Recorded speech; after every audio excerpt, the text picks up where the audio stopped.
Nabadwip area কমিটির উদ্যোগে সারা রাজ্যের পাশাপাশি এবার নদিয়ার নবদ্বীপেও প্রিপেড স্মার্ট মিটার ও বিদ্যুৎ আইন বাতিলের দাবিতে বিদ্যুৎ দপ্তরের সামনে গণ অবস্থান ও বিক্ষোভ সভা এবং ডেপুটেশন কর্মসূচি পালন করল সিপিআইএম। রাজ্য জুড়ে খুব দ্রুত চালু হতে চলেছে প্রিপেড স্মার্ট মিটার। আর এই মিটার এক প্রকার সর্বনাশা মিটার। দেশ জুড়ে একদিকে বিজেপি নানাভাবে মানুষকে শোষণ করে চলেছে, আর এ রাজ্যে নানা আছিলায় তৃণমূল নেতৃত্ব রাজ্য সরকার একইভাবে সাধারণ মানুষকে শোষণ করে চলেছে। আর প্রিপেড স্মার্ট মিটার হলো তারই এক অঙ্গ, এমনটাই অভিযোগ সিপিআইএম এর। আর এই প্রিপেড স্মার্ট মিটার যাতে এ রাজ্যে চালু না হয় তার বিরুদ্ধে রাজ্য জুড়ে সোচ্চার হয়ে পথে নেমে বিক্ষোভ ও প্রতিবাদে সামিল হচ্ছে সিপিআইএম। তারই অঙ্গ হিসাবে এদিন নবদ্বীপেও এই কর্মসূচির আয়োজন। এদিনের সভায় উপস্থিত ছিলেন সিপিআইএম রাজ্য কমিটির সদস্যা রমা বিশ্বাস, জেলা কমিটির সদস্য রুদ্রপ্রসাদ মুখার্জি, নদিয়া জেলা সম্পাদক মণ্ডলীর সদস্য সুমিত বিশ্বাস, এরিয়া সম্পাদক বেচু গোপাল সিংহ রায় প্রমুখ। সভা থেকে প্রিপেড স্মার্ট মিটার অবিলম্বে বাতিল, বিদ্যুৎ আইন বাতিলের দাবি করা হয়। বক্তারা উল্লেখ করেন, কেন্দ্রীয় ও রাজ্য সরকারের এই নীতির ফলে গরিব ও সাধারণ মানুষের পক্ষে বিদ্যুৎ ব্যবহার অসম্ভব হয়ে পড়বে।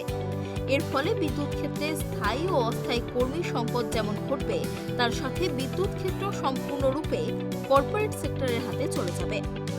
পাশাপাশি সিপিআইএম নেতৃত্ব বিদ্যুৎ দপ্তরের ভারপ্রাপ্ত আধিকারিকের বিরুদ্ধে অসহযোগিতার অভিযোগ তুলে জানান, তাদের এই কর্মসূচি পূর্ব নির্ধারিত ছিল, তারা নির্দিষ্ট সময়ে এসেছেন, কিন্তু তাদের প্রতিনিধি দল বিদ্যুৎ দপ্তরের ভারপ্রাপ্ত আধিকারিকদের কাছে ডেপুটেশন দিতে গেলে দেখা যায় যে তিনি দপ্তরে অনুপস্থিত।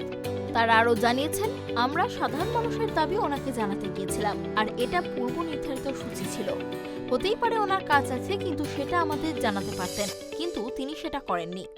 আমাদের আজকে কর্মসূচি ছিল ডাইনামিক প্রিপেড স্মার্ট মিটার এবং প্রস্তাবিত যে বিদ্যুৎ আইন, এর ফলে যে মানুষের উপর যে আক্রমণ নামিয়ে আনবে, সাধারণ মানুষ সর্বগ্রাসী আক্রমণ নামিয়ে আনবে, এর প্রতিবাদে আজকে আমরা ডেপুটেশন এসেছিলাম। 6 দফা দাবি, এর সঙ্গে আরও আমাদের 4 দফা দাবি ছিল। আমরা জমা দিয়ে গিয়েছিলাম ডেপুটেশনের তারিখ নির্দিষ্ট করে। আজকে দেখলাম যে ইঞ্জিনিয়ার চলে গেলেন আমাদের নাকের ডগার সামনে দিয়ে। আমরা 4টের সময় এসেছি, উনি বেরিয়ে গেছেন এখানে অফিস থেকে, বলে 8 ঘন্টা আগে বেরিয়ে গেছেন।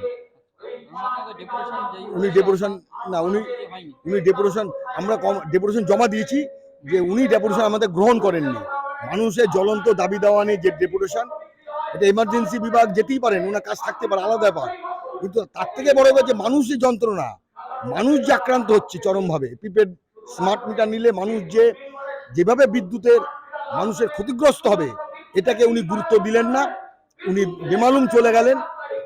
যদি উনি আমাদের 24 ঘন্টা আগে জানাতে পারতেন যে আমি থাকবো না, আপনার আরেকটা ডেট করুন, আমরা তাহলে ডেটটা পৌঁছতে পারতাম, তা করেননি উনি। আমরা আশ্চর্য গেলাম ওনার ব্যবহারে, যে উনি ডেপুটেশন গ্রহণ করলেন না। সাধারণ মানুষের দাবি, সাধারণ মানুষের সমস্যা উনি গ্রহণ করলেন না। এখন অফিসিয়াল আমাদের বলা হচ্ছে আপনারা পুজোর পর আরেকবার আসুন।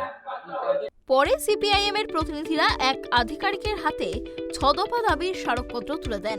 পাশাপাশি সিপিআইএম নেতৃত্ব এদিনের কর্মসূচি থেকে আগামী দিনে আরো বৃহত্তর আন্দোলনে নামার হুঁশিয়ারিও দেয়। নদিয়া থেকে কমল দত্তের রিপোর্ট, প্রাইম।